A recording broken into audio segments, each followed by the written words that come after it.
तो दोस्तों, आप लोग देख रहे हैं डिक्के भोजपुरी 01 में आप लोगों का स्वागत है। तो बहुत दिन बाद वीडियो आ रहा है।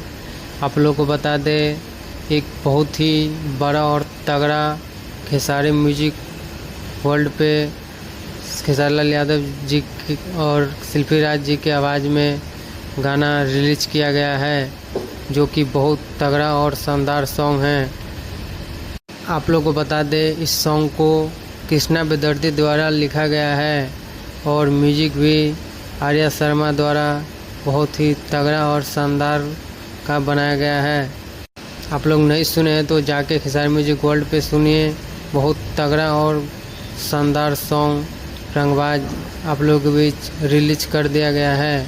इस सॉन्ग में खेसारी लाल यादव के साथ प्रियंका राय वीडियो में है। वीडियो बहुत तगड़ा और रोमांटिक बनाया गया है।